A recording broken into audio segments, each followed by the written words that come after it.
Sir, ചണ്ഡീഗഡിൽ നടക്കുന്ന Maoist വിരുദ്ധ നടപടി ഓപ്പറേഷൻ കാഗർ അത് നിർത്തിവെക്കണമെന്നാവശ്യപ്പെട്ട് 5 ഇടത് പാർട്ടികൾ, അതായത് CPI, CPIM, CPIML, RSP, forward block, ഇവർ പ്രധാനമന്ത്രിക്ക് കത്ത് നൽകിയേക്കുകയാണ്.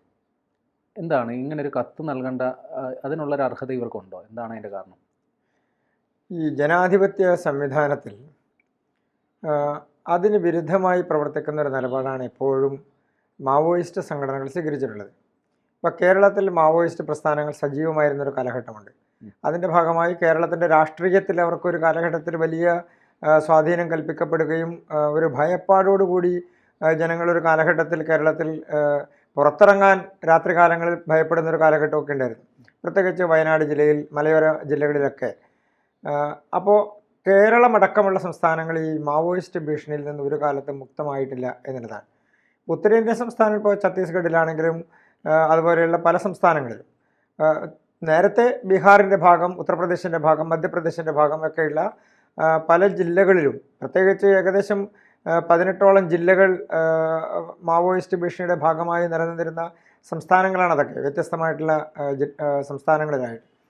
അവിടെയൊക്കെ തിരഞ്ഞെടുക്കപ്പെടുന്ന ഗവൺമെൻറ് അതല്ലെങ്കിൽ തെരഞ്ഞെടുപ്പ് വരുന്ന കാലഘട്ടങ്ങളിൽ എപ്പോഴും മാവോയിസ്റ്റ് ആക്രമണങ്ങൾ കൂടുന്നത് ഒരു കാലഘട്ടം എന്ന് പറയുന്നത് തെരഞ്ഞെടുപ്പുകൾ അടുത്ത് വരുമ്പോഴാണ്. അപ്പോൾ ജനാധിപത്യ പ്രക്രിയയോട് ജനങ്ങൾ വോട്ട് ചെയ്തൊരു ഭരണ സംവിധാനം ഉണ്ടാക്കുന്നതിനോട് യോജിക്കാത്തൊരു സംവിധാനമാണ് ഈ മാവോയിസ്റ്റ് കാഴ്ചപ്പാടും സംവിധാനവും എന്നുള്ളത് പരക്കെ അംഗീകരിക്കപ്പെട്ടിട്ടുള്ളൊരു കാര്യമാണ്. ഇപ്പോൾ CPIയെ പോലെ, CPMനെ പോലെ ഒക്കെയുള്ള കക്ഷികൾ അവർ ജനാധിപത്യത്തിൻ്റെ ഭാഗമായി ഭരിക്കുകയോ ഭരിക്കുന്ന സർക്കാരിൻ്റെ ഭാഗമാവുകയോ ഒക്കെ ചെയ്തിട്ടുള്ള ആളുകളാണ്. അവർ ആ നിലപാട് സ്വീകരിക്കുമ്പോൾ അത്ഭുതപ്പെടാനേ നമുക്ക് കഴിയും. കാരണം CPIMLന് അത് കഴിയും. കാരണം അവർ അതിൻ്റെ ആശയങ്ങളും ആ നിലപാടുകളും സ്വീകരിക്കുകയും അംഗീകരിക്കുകയും ചെയ്യുന്ന ഒരു രാഷ്ട്രീയ സംവിധാനമാണ്. അപ്പോൾ എപ്പോഴും നമ്മുടെ ജനാധിപത്യത്തിന് ഒരു വിരുദ്ധമായ നിലപാട്, അവർ ഒരു ഭീഷണിയാണോ എന്ന് ചോദിച്ചാൽ ജനാധിപത്യ പ്രക്രിയയിൽ മാവോയിസ്റ്റുകൾക്ക് ഒരിക്കലും കടന്നു കയറി ഏതെങ്കിലും തരത്തിലുള്ള ഇടപെടലുകൾ നടത്താൻ സ്വാഭാവികമായും ഇന്ത്യയിൽ അതിനുള്ള സാധ്യത കിട്ടിയിട്ടില്ല. പക്ഷേ അവർ ജനാധിപത്യത്തിനെതിരായിട്ടുള്ളൊരു നിലപാടാണ് എപ്പോഴും സ്വീകരിക്കുന്നത് എന്നുള്ളതാണ്. ഇപ്പോൾ CPMനെ പോലെ, CPIയെ പോലെ, പ്രത്യേകിച്ച് പശ്ചിമ ബംഗാളിൽ ഒരു കാലഘട്ടത്തിൽ നക്സൽ പ്രസ്ഥാനങ്ങൾ സജീവമായിരുന്നൊരു കാലഘട്ടമാണ്. കേരളത്തിൽ ഭരണം നടത്തിയിട്ടുള്ള ഇടതുപക്ഷ ഗവൺമെൻറ്റുകൾ ഭരണം നടത്തുന്ന സമയത്തൊക്കെ പലപ്പോഴും നക്സൽ പ്രസ്ഥാനങ്ങൾ സജീവമാകുന്നൊരു സാഹചര്യങ്ങൾ ഉണ്ടായിട്ടുണ്ട്. ഇപ്പോൾ ഈ പിണറായി വിജയൻ സർക്കാരിൻ്റെ ആദ്യ ഗവൺമെൻറ്റിൻ്റെ തുടക്കത്തിൽ തന്നെ കേരളത്തിൽ മാവോയിസ്റ്റ് വേട്ടയുടെ ഭാഗമായി ആളുകൾ മരിക്കപ്പെടുന്ന സാഹചര്യം ഉണ്ടായില്ലേ? തണ്ടർബോൾട്ട് ശക്തമായി ഇടപെടുന്ന സാഹചര്യം ഉണ്ടായില്ലേ? ഇപ്പോൾ തമിഴ്നാട്ടിൻ്റെ മേഖലകളിലും വനമേഖലകളിലും കേരളത്തിലെ വയനാട് ഉൾപ്പെടെയുള്ള, ഇടുക്കി ഉൾപ്പെടെയുള്ള പ്രദേശങ്ങളിലുമൊക്കെ, പത്തനംതിട്ടയുടെ ചില പ്രദേശങ്ങളിലുമൊക്കെ തണ്ടർബോൾട്ട് സജീവമായി ഇടപെട്ടിട്ട് പോലും അവിടെയൊക്കെ ഈ മാവോയിസ്റ്റ് ഭീഷണിയോ മാവോയിസ്റ്റ് സാന്നിധ്യമോ ഉണ്ട് എന്ന് കണ്ടെത്തിയിട്ടുണ്ട്. കേരളത്തിൽ നിന്നാണ് ഒരുപക്ഷെ തെലുങ്കാനയിലെ, ആന്ധ്രാപ്രദേശിലേക്ക് ശക്തമായ നക്സലൈറ്റ് പ്രസ്ഥാനങ്ങൾക്ക് നേതൃത്വം കൊടുത്തിരുന്ന ആളുകൾ, എന്തിന് നമ്മുടെ എറണാകുളം ജില്ലയിൽ അങ്കമാലിയിൽ നിന്നാണ് ഒരു പ്രധാനപ്പെട്ട നക്സൽ നേതാവിനെ അറസ്റ്റ് ചെയ്യുന്ന സാഹചര്യം ഉണ്ടായത്. അപ്പോൾ കേരളത്തിൻ്റെ പല പ്രദേശങ്ങളിലും ആ തരത്തിൽ നക്സൽ പ്രസ്ഥാനങ്ങൾ ശക്തമാണ് എന്നതിന് ഗവൺമെൻറ് പറയുന്നതാണ്. ജനാധിപത്യ ഗവൺമെൻറ്, തിരഞ്ഞെടുക്കപ്പെട്ട ഗവൺമെൻറ്റാണ് നിലപാട് സ്വീകരിക്കുന്നത്. അപ്പോൾ എല്ലാ സംസ്ഥാനങ്ങളിലും അതിന് വേണ്ടിയിട്ടുള്ള ഫണ്ട് കേന്ദ്ര ഗവൺമെൻറ് വകയിരുത്തിയിട്ടുണ്ട്. ആ തരത്തിൽ ജനാധിപത്യ വിരുദ്ധമായ നിലപാടുകൾ സ്വീകരിക്കുന്ന പ്രസ്ഥാനങ്ങൾക്കെതിരെ സൈനിക നടപടി മാത്രമല്ല, അതോടൊപ്പം തന്നെ സേനയുടെ ശക്തമായിട്ടുള്ള ഇടപെടലിന് വേണ്ടി, സുരക്ഷ വർദ്ധിപ്പിക്കുന്നതിന് വേണ്ടിയൊക്കെയുള്ള ഇടപെടലുകൾ നടത്തിയിട്ടുണ്ട്.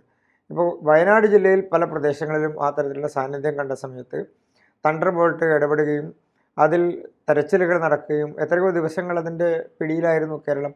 അപ്പോൾ ഇടതുപക്ഷ ഗവൺമെൻറ് കേരളം ഭരിക്കുമ്പോൾ, പ്രത്യേകിച്ച് CPMനും CPIയും ഒരുമിച്ച് ഭരിക്കുമ്പോൾ എങ്ങനെയാണ് ആ പാർട്ടിക്ക് മറ്റൊരു സംസ്ഥാനത്ത് സമാനമായിട്ടുള്ള ഒരു നടപടി നടക്കുമ്പോൾ, ഒരു സംവിധാനത്തിൽ ജനാധിപത്യത്തിനെതിരായിട്ട് നടപടി നടക്കുമ്പോൾ അതിനെ ഇല്ലാതെയാക്കണം എന്ന് എങ്ങനെയാണ് പറയാൻ കഴിയുക എന്നുള്ളത് ആലോചിക്കപ്പെടേണ്ടതാണ്. ഇവരുടെ ജനാധിപത്യ ബോധം എത്രത്തോളം ഉണ്ട് എന്നുള്ളത് ആലോചിക്കപ്പെടേണ്ടതാണ്. അതായത് ഇവർ ആരോപിക്കുന്നത് ഇവിടെ നടക്കുന്നത് ഏറ്റുമുട്ടലാണ്, ഈ മാവോയിസ്റ്റ് നേതാക്കളായിട്ട് അവരൊക്കെ വധിക്കപ്പെടുന്നു എന്നാണ്. ഇവരെ പുനരധിവസിപ്പിക്കുകയാണ് വേണ്ടത്. ഇത്തരത്തിൽ ഏറ്റുമുട്ടൽ അംഗീകരിക്കാനാവില്ല എന്നുള്ളതാണ്. അപ്പോൾ ഈ പുനരധിവാസം അത് സംബന്ധിച്ചുള്ള പ്രവർത്തനങ്ങളൊക്കെ എത്രത്തോളമാണ് ഇപ്പം പുരോഗമിക്കുന്നത്? നേരത്തെ ഇപ്പോൾ ഉത്തർപ്രദേശിലെ പല ജില്ലകളിൽ നമ്മൾ കേട്ടിട്ടുള്ള, നമ്മൾ ഫലൻ ദേവിയാണല്ലോ നമ്മൾ ഒരു കാലഘട്ടത്തിൽ ഉത്തർപ്രദേശിലെ പ്രധാനപ്പെട്ട നക്സൽ പ്രസ്ഥാനത്തിൻ്റെ ഭാഗമായിട്ടല്ല നമ്മൾ കേട്ടിട്ടുള്ളത്. അങ്ങനെയുള്ള ആളുകൾ ഉള്ള സ്ഥലങ്ങളിൽ പോലും നേരത്തെ കീഴടങ്ങലുകൾ ഉണ്ടായിട്ടുണ്ട്. സർക്കാരുകളുമായി ചർച്ചകൾ നടത്തി അവർ ആയുധം താഴെ വെക്കുന്ന സാഹചര്യങ്ങൾ ഉണ്ടായിട്ടുണ്ട്. ഇപ്പോൾ ആസാമിൻ്റെ പല പ്രദേശങ്ങളിലും, അതുപോലെ തന്നെ ഈ ഗവൺമെൻറ് മോഡി ഗവൺമെൻറ് അധികാരത്തിൽ വന്നതിന് ശേഷമൊക്കെ ബീഹാറിൻ്റെ പല പ്രദേശങ്ങളിലുമൊക്കെ ഈ തരത്തിൽ അവർ പ്രസ്ഥാനം അവസാനിപ്പിച്ച് അവർ ആയുധം താഴെ വെച്ച് ജനാധിപത്യ പ്രക്രിയയിലേക്ക് മടങ്ങുന്ന സാഹചര്യം ഉണ്ടായിട്ടുണ്ട്. അവിടെ നമ്മൾ കാണേണ്ടത്, ഇപ്പോൾ നമ്മുടെ രാജ്യത്ത് ഇടതുപക്ഷ പ്രസ്ഥാനങ്ങൾക്ക് ആകെ ഭരണമുള്ളത് കേരളത്തിലാണ്. അപ്പോൾ കേരളത്തിൽ അങ്ങനെ ഒരു പ്രക്രിയ ചെയ്തിട്ടുണ്ടോ എന്നുള്ളതാണ്. കേരളത്തിൽ അങ്ങനെ ഒരു പുനരധിവാസ പ്രക്രിയ ചെയ്തിട്ടില്ല. അപ്പോൾ നമ്മളൊരു കാര്യം ഗവൺമെൻറ്റിനോട്, കേന്ദ്ര ഗവൺമെൻറ്റിനോട് ആ നടപടിയെ സംബന്ധിച്ച് ആവശ്യപ്പെടുന്ന സമയത്ത് അതേ ആവശ്യപ്പെടുന്ന സംവിധാനങ്ങൾക്ക് ഭരണ സാഹചര്യമുള്ള, അവർക്ക് ഭരണമുള്ള ഒരു സംസ്ഥാനത്ത് അങ്ങനെ ഒരു പുനരധിവാസ പ്രക്രിയ നടന്നിട്ടുണ്ടോ? അങ്ങനെ ഒരു പുനരധിവാസ പ്രക്രിയക്ക് ഗവൺമെൻറ് തലത്തിൽ എന്തെങ്കിലും പദ്ധതി രൂപീകരിച്ചിട്ടുണ്ടോ എന്നുള്ളതാണ് പ്രധാനപ്പെട്ട ചോദ്യം. ഇപ്പോൾ നമ്മുടെ ഇവിടെ ശ്രീ രൂപേഷ് അടക്കമുള്ള ആളുകൾ അറസ്റ്റ് ചെയ്ത് ജയിൽവാസം അനുഭവിക്കുന്ന ആളുകളാണ്. അതിൻ്റെ ഭാഗമായി എത്രയോ ആളുകൾ കേരളത്തിൽ അറസ്റ്റ് ചെയ്യപ്പെട്ടിട്ടുണ്ട്. മുദ്രാവാക്യം മുഴക്കിയതിൻ്റെ പേരിൽ അവർ ഏതെങ്കിലും തരത്തിലുള്ള ജനാധിപത്യ വിരുദ്ധമായിട്ട് നടപടികൾ ചെയ്തു എന്ന് ആരോപിക്കപ്പെടുന്നതിൻ്റെ പേരിലൊക്കെ. ഇപ്പോൾ അലൻ താഹ എന്ന് പറയുന്ന 2 ചെറുപ്പക്കാരെ ഈ ഗവൺമെൻറ്, ഇടതുപക്ഷ ഗവൺമെൻറ് അറസ്റ്റ് ചെയ്ത് അവർക്കെതിരെ നടപടികളുമായി മുന്നോട്ട് പോയത് അവർക്ക് ഈ തരത്തിൽ ബന്ധമുണ്ട് എന്നാരോപിച്ചുകൊണ്ടാണ്.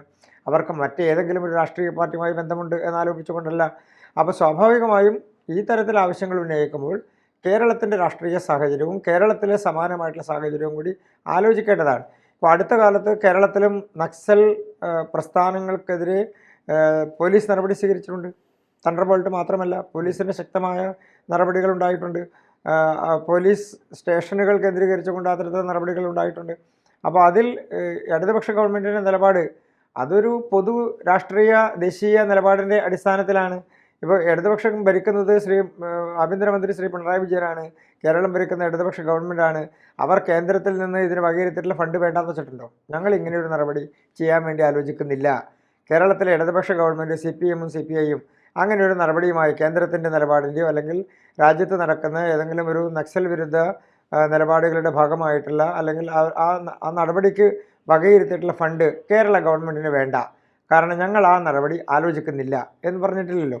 അതിൻ്റെ ഫണ്ട് വാങ്ങിയിട്ടുണ്ട്, അതിനുള്ള സംവിധാനങ്ങൾ ഒരുക്കിയിട്ടുണ്ട്, അതിനനുസരിച്ച് അതിന് ഭീഷണി നേരിടുന്ന ആളുകൾക്ക് സുരക്ഷ വർദ്ധിപ്പിച്ചിട്ടുണ്ട്. അതെല്ലാം ഈ ഫണ്ട് ഉപയോഗിച്ചുകൊണ്ടാണ് കേരളത്തിൽ പല പോലീസ് സ്റ്റേഷനുകളുടെ നവീകരണം ഉണ്ടായിട്ടുള്ളത്. പ്രത്യേകിച്ച് അവിടേക്കെല്ലാം ആയുധങ്ങൾ കൂടുതൽ നൽകുന്നതുമായി ബന്ധപ്പെട്ടും അവിടുത്തെ സുരക്ഷ, ക്യാമറകൾ ഉൾപ്പെടെ കേരളത്തിലെ പല വനമേഖലകളിലും ക്യാമറ സംവിധാനം ഉൾപ്പെടെ ശക്തിപ്പെടുത്തുന്നതിൻ്റെയും പോലീസ് സ്റ്റേഷനുകൾക്ക് സുരക്ഷ വർദ്ധിപ്പിക്കുന്നതിൻ്റെയൊക്കെ പ്രധാനപ്പെട്ട കാരണമുണ്ടായിട്ടുള്ളത് ഈ നക്സൽ വേട്ടയും നക്സൽ നിലപാടുകളും അവസാനിപ്പിക്കണം എന്നാവശ്യപ്പെട്ടതിൻ്റെ ഭാഗമായിട്ടാണ്. അപ്പോൾ അത് കേന്ദ്രത്തിൽ നിന്നുണ്ടാകുന്ന ആഭ്യന്തര സുരക്ഷയ്ക്ക് ഭീഷണിയാകുന്ന നിർദ്ദേശങ്ങളുടെ ഭാഗമായി വകയിരുത്തിയിട്ടുള്ള ഫണ്ട് പൂർണ്ണമായും കേരളം വിനിയോഗിക്കുകയും ഉപയോഗിക്കുകയും ചെയ്യുന്നൊരു സംസ്ഥാനമാണ്. അപ്പോൾ കേരളത്തിൻ്റെ ഒരു രാഷ്ട്രീയവും കേരളത്തിൻ്റെ ഒരു സാമൂഹിക സ്ഥിതിയും മറ്റ് സംസ്ഥാനങ്ങൾക്ക് പാടില്ല എന്ന് പറയാൻ എങ്ങനെയാണ് പറ്റുക? അപ്പോൾ മറ്റൊരു സംസ്ഥാനത്ത് ആ തരത്തിൽ പ്രശ്നങ്ങൾ നേരിടുന്ന ജില്ലകളിൽ അവർ സമാനമായ നടപടിയാണ് സ്വീകരിക്കുന്നത്.